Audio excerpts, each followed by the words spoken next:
Right, welcome back to the channel. As you can see, the heads were taken to Calvin, where he's hot washed them all, skimmed them, checked the valves, everything's fine. So they're all ready to be fitted now. He said that these were really good. He must be using V-Power, not Tesco's value fuel. So what we've done, clean the surface up here and there with a block of wood with some sandpaper on it. So let's do the whole thing so it's there. We just clean the threads out here, put a little bit of engine lube or assembly lube around there. And Jared's going to put the head on in a minute. Right, here's the head gasket. It's the multi-layer steel one, so it's got 3 parts to it. And I believe these are meant for the turbo engines. The other type aren't. So, I believe. Don't hold me to that. I'm sure someone will correct me. Right, so Jared's just going to lift the head up in a minute and plonk it on there. Right, we've got new head bolts because these are stretch bolts. So you put some oil on here and also around the washer there, both sides, which we've done there. Alright, so when you tighten up, you need a bit of lube there because it's going to creak and you don't want it to snap or anything. So these are down, hand tight. We put some spark plugs in there so nothing falls inside the cylinders. If there's any bit of, I don't think, you never know.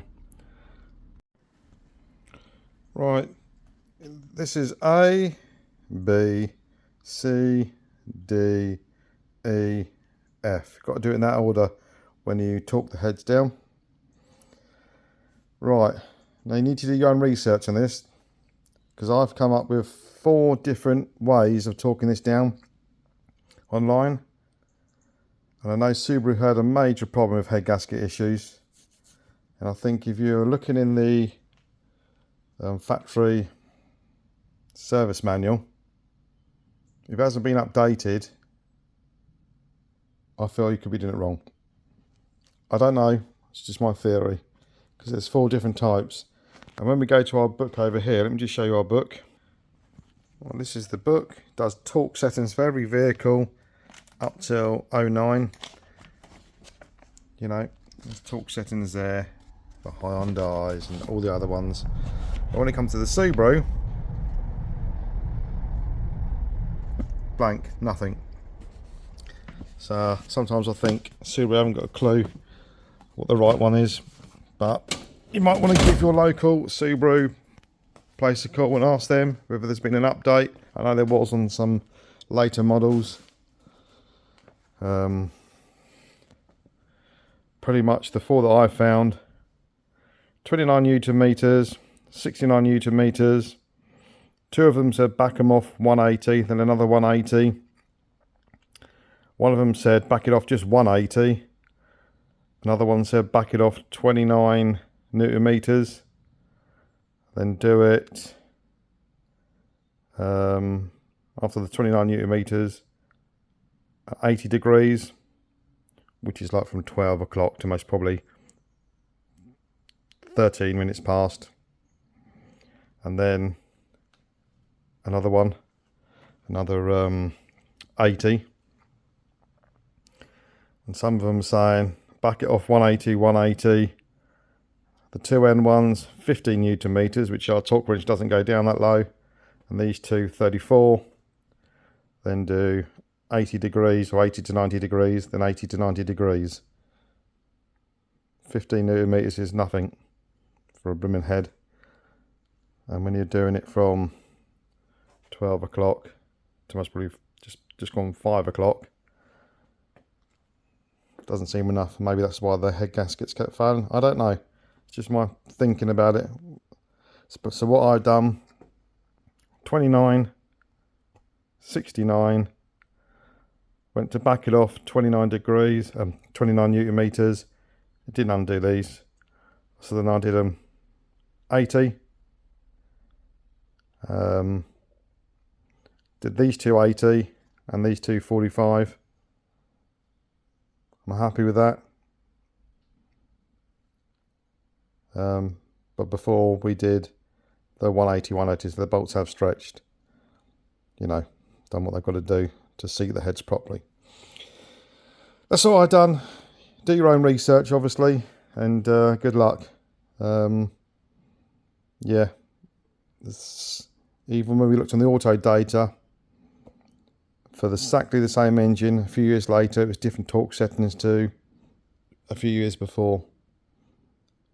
So, who knows what they've got to be. Okay, well, let me just crack on with this now. I'm going to put the buckets in, oil buckets, make sure they go back in the same spot. Put some oil around them, make sure they turn okay, there's no debris or anything stuck in there. Put your camshafts in, 2 bolts here, a 20 Newton meters. These ones we just did hand tight because they're meant to be 10 Newton meters, and obviously 10 is, our thing doesn't go that low, so it's just like, if you're doing this, you know what, you know how tight they've got to be. Then obviously you got to most probably hold the crank and camshafts with the spanner here to do your pulleys, and put your rocker cover on. I've got to clean my one up. It's got 10 ton of sealant on there from the Japanese place who did it last time. It's just smothered everywhere. It's all over the camshaft. A real bodge job. I won't say the name, but yeah, pretty bodgy. We've got genuine Subaru rocker cover gasket. Yeah, so I'm just going to crack on with that, and see you in a minute. Well, I've just put this head on there, done the head bolts down to what I think's right. There's so many different varieties of stuff online. Camshafts are on this. Here's the half moons. So you've got to put some sealant around here, maybe a little bit along the top there, stop it from leaking. Same with this one. It's just taken me over an hour to clean this up because it was silicone everywhere on it. So I've just put the new gaskets in here. They seem to be sitting nicely. Apart from this corner here, keeps popping out, but when I put it in there, I'll make sure it's down. There was silicone around the whole thing. It's taken me, as I just said, a good hour to clean this and scrape all the silicone out. It's been a flipping nightmare. But when you reinstall it, you just put a little bead here, like a little bead along there in the corner of that one, corner there, and the corner there. You shouldn't have to put any around any of this. It's all clean, and just a bit around here, like I just said. And the sealant, what we've got to use is this stuff, what came with it. Gasket maker, high temperature. So I'm just going to do that in a minute. We have got some new rubbers, obviously, with the kit, which are here. Oh, and you've got some new washers as well. There you go, we've got all that new. So should be leak free, fingers crossed. Should be, will be leak free. Yeah, so just there, dab, just in the corners where the gasket won't sit properly, so it's going to leak around there. Because obviously, you know, you can see it there, that corner won't sit properly in there, so just put a bead. Yeah, obviously the same the other side. Right, we fitted the new water pump. We didn't change the pulleys because he had the camber done a couple of years ago or something, 3 or 4 years ago. He didn't change them. I think he should have changed them, but obviously he hasn't or didn't want to. And this bolt here is mega tight. We tried to undo it to try to reset here. As you can see, there's a little hole there, the pin, and it goes into the top of that. So when you put the camber on, you pull the pin out and it will set itself. So we're a bit frightened to undo this in case it snapped the bolt. So I'm most probably going to leave that and try to reset this. I'll do something to get the cam belt on. There. Yes, right, let me crack on then. I'm going to finish cleaning the rocker cover for the other side.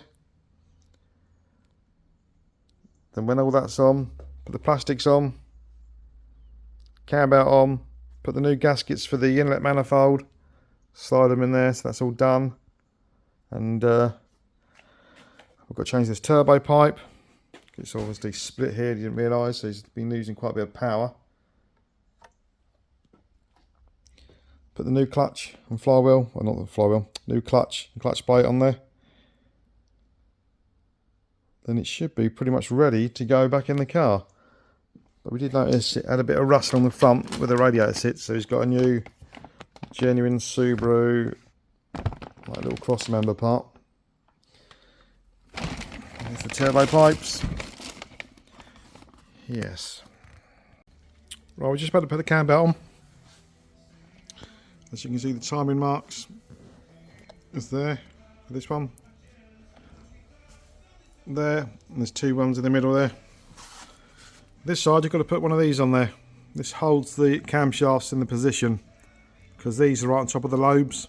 So it's, you move that a little bit and it's going to go like that. So this holds it all in place while you do the cam. As you can see there, lined up. That one's lined up. I don't think the camera can pick it up properly in them two. So we're just going to sort this tensioner out and put the belt on. Right, this tensioner pulley,